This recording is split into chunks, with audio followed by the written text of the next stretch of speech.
But Shaan, I'm using acceptance, but it's not making my anxiety symptoms go away. If you're struggling with physical symptoms that have just been ruled out as anxiety, if you're getting these scary, intrusive thoughts, if you're getting the weird emotions like intense sadness, feelings of impending doom, if you're getting panic attacks, depersonalization, derealization, well, you're probably trying to use acceptance as a method to make this all go away. Well, what I want to share with you in this video is something that I share with members in my mentorship, a different approach to overcoming these symptoms. I call it the 5 Fs. It was actually coined by one of the coaches in my team, Kaylee, and she shared this, and I think it's amazing and it really helps the members in the mentorship. So I'm going to show you this approach to helping you overcome these symptoms once and for all so you can go back to living without any of this being there. So let's get started.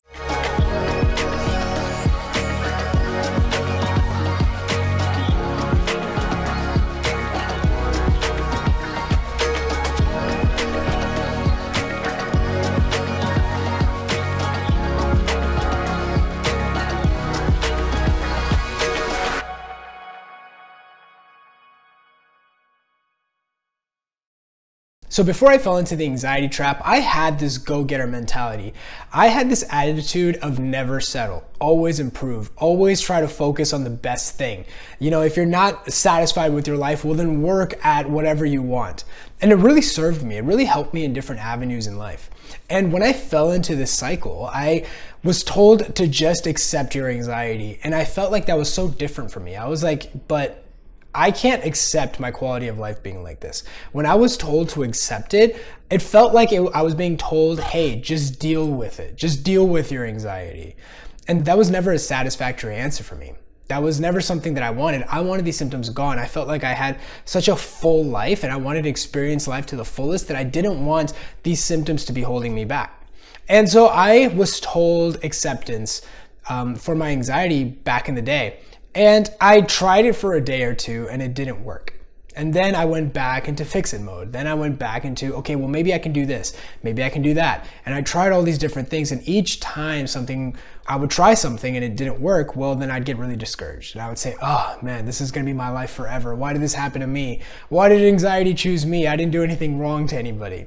Well, what I learned later on that it was my impulsive wanting to do something to make these symptoms go away that was keeping the anxiety alive. Another way of saying this is that because I didn't want to feel these symptoms, I kept resisting these symptoms. And what that was doing is that resistance was adding more symptoms. What that was doing was it was sensitizing my nerves more and more. Then I understood the idea of acceptance, and acceptance not as a way to just deal with it, but acceptance as a way to help your nervous system desensitize from the threat. Now, you may have tried acceptance as a method and you may be trying to accept your way out of your anxiety, but you're noticing that it doesn't work. You're noticing that you're still experiencing symptoms. Well, when I have people tell me that, Shaan, hey, I tried accepting my anxiety and it's not working, can you help me out with this? When I take a deeper look into their situation, what I find is they're not actually accepting. They say they're accepting, but it's conditional. They're using it as a sophisticated form of avoidance. The same way these people would use CBD oil or meditation or yoga, they are trying to do these things and then they will check in. Hey, how am I feeling? Oh, am I feeling bad? Oh, this didn't work. But I thought acceptance was the way. Well, it worked for Shaan and it didn't work for me. Well, then maybe we're two different people and our anxieties are different. Well, here's a better way to look at it, and it's called the 5 Fs. And now I'm going to break down what these 5 Fs are, and then I'm going to go into detail into how to utilize this 5F principle in your own journey. Now, instead of thinking about how to accept your way out of this, instead shift your frame. Instead of looking at it as acceptance, look at it as, are you doing any of these 5 Fs? Okay, and the 5 Fs go like this, okay? You're either fighting your symptoms, you're trying to fix your symptoms, you're trying to fear your symptoms, you're getting frustrated by your symptoms, or you're focusing on your symptoms. Now, let's go into fighting. Now, what happens is that when people don't know what's happening and they're experiencing symptoms, you may be getting physical symptoms that are scaring you, you may be getting weird emotions, and you're trying to resist it, you're trying to fight it. Or you may feel like you're getting an onset of a panic attack and you're trying to fight that panic attack. Well, what I find is a lot of people are trying to fight their way out of this. And it's that impulsive fighting it that's actually keeping your anxiety alive. So the first thing to avoid is fighting your symptoms. So ask yourself, is this something you're doing? Are you fighting your symptoms? Now, you may be fighting your symptoms, you may not be. But the second thing is you might still be fearing your symptoms. And that's the second F, where you feel like even though you may not be fighting the symptoms, you're still fearing it. What happens if I get a panic attack in the grocery store? What happens if I get really intense digestive issues when I'm in the mall? Or what happens if I'm driving and I get a scary intrusive thought that makes me do something? All these different things is fearing the symptoms. Now, I want you to understand, you can't be fearing your anxiety and then expect the anxiety not to be there, right? If you're fearing your symptoms, well, that's adding fuel to the fire. It's literally like throwing gasoline into an already existing fire. It's only going to increase the fire, meaning it's going to increase the anxiety. So how do you really reduce the fear or eliminate the fear? Well, one of the biggest things I always focus on is helping you understand what's going on. Why are you experiencing these symptoms? Why is that happening? Is it because you're broken, or is it because this is your body's natural response and it's doing exactly what it's supposed to do? So one of the first things I always say is understand the mechanics of anxiety. That reduces a lot of the fear of your symptoms. And so if you really want to know how to overcome the fear of your symptoms, well, you need to just understand what's just happening and get it more from an educational standpoint. And if you really want to know, I have a link down below to a free ebook that breaks down exactly why you're experiencing these symptoms and how it's all related to what we call the fight or flight response. So the link is down below, definitely check it out. Now the third F is fixing your symptoms. What you want to do is you want to avoid trying to fix your symptoms. See, a lot of people are trying to eliminate their anxiety, and what they're trying to do is find ways to fix it. And what's interesting is that when you'll go online and you'll try to find ways to fix your anxiety, they'll give you all these coping mechanisms. They'll give you all these coping crutches as a way to alleviate your symptoms. Oh, you're feeling anxious? Try chamomile tea, try CBD, try this, try that. And what you're trying to do is you're compulsively trying to fix your symptoms. But what's ironic is it's actually the fixing that's keeping it alive. So the third F to avoid is fixing your symptoms. Now, the last two, in my opinion, are some of the most important Fs, I would say, because it's something that everyone disregards. Everyone that I meet is almost always doing the two Fs later on down the line. And the next F is called focusing on your symptoms. Now I want to tell you something really interesting, not about anxiety, but about the mind, which is anytime you focus on something, it grows. Have you ever noticed when you bought a brand new car and you started driving it, you started noticing more and more people had that car? Now you might be thinking you're this amazing trendsetter, but the truth was that that car was always there. Your focus was never on it. So you have to understand your reality is not objective.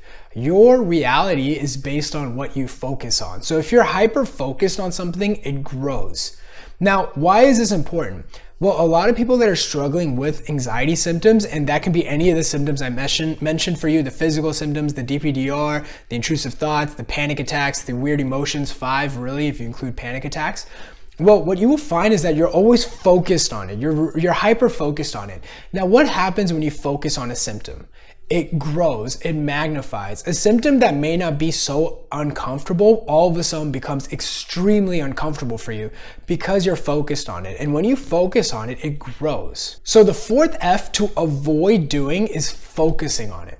And that leads to number 5, which is getting frustrated. Okay? Now, frustration is a double-edged sword. Okay? Because what I find was when I was going through my recovery journey, when I was struggling, I wasn't finding answers, I was getting frustrated. I felt like if I was putting in all this effort and I wasn't getting results, well, I was naturally getting frustrated. It's almost like a natural instinct. And in that perspective, it actually helped because what it did was that frustration helped me navigate to find the correct answers. And it's the answers that, we focus on in the mentorship. The content I'm giving you is really focusing on what you actually need to heal. But then what happens is frustration can actually work against you, which is you might be going through the recovery journey and you're getting better, but you might still get moments of frustration. Now, I want you to understand frustration happens because, well, your reality doesn't match your expectations. And what I find is once people are on the right track, frustration can actually sabotage their recovery journey. They can be doing so well and they might think for some reason that they're not going to experience another setback or whatever it is. And that's because they may be making assumptions based on how they feel right now, not knowing how the recovery journey is like. And they get a setback. And what do? They spiral out of control and then they get frustrated. Now they start telling themselves that, oh, I'm never gonna get better. Oh, I thought I could get out, but I didn't. And so what happens is frustration ends up sabotaging their own recovery. And this is why I always say you should really focus on having someone guide you through the recovery journey, really taking you by the hand and getting you fully out of this. There's no reason for you to try to figure this out on your own. It just leads to having more frustration naturally. You don't know what to expect. You're always on your toes trying to find out what's gonna happen. Am I doing things right? Am I not? But if you just had somebody that was just guiding you, that was making sure you were doing things right and making sure the symptoms were going away, well, that would naturally mitigate a lot of the frustration. So what I would say is if you're really on the right track, if you feel like you're on the right track, then be aware of frustration, because getting frustrated, there's consequences to that. If you get frustrated at yourself, that does sensitize your nervous system. Because what it's saying to your nervous system is, hey, Shaan is experiencing something he doesn't want to experience. So maybe he's in danger. And what that does is that sensitizes your nerves. So I really hope this video helps. Instead of looking at this as an acceptance way, look at this as avoiding the 5 Fs. And again, going back to the last F, which is frustration, have somebody with you that understands what's happening, that can guide you through the recovery journey. A lot of anxiety sufferers try to leverage their family members, and their family members are great. A lot of the anxiety clients in my mentorship where I'm helping them recover, their families are amazing. They're super supportive. They're very empathetic. They're there to help. But if they've never gone through this before, it's very hard for them to tell you what to do. And so what I always say is find somebody who's gone through this before that can guide you through the process, and somebody that's helped people overcome this. And so if you want this to be me, my team, you can hit the link down below and apply for mentorship. When you hit the link, what you will do is just answer a few questions and book a quick call, and we'll take a look at your situation and see exactly where you're at. Maybe the mentorship is a good fit, maybe something else would be a good fit. And we will be fully transparent there. And if the mentorship is the right fit, well, you will work with me and my coaches. A lot of my coaches were my clients. Everybody went through anxiety, and now all of them are going back to living freely. And that can be you too, you know? So why try to figure this out on your own? So hit the link down below. And with that said, I hope you enjoyed this video. I'll see you in the next one.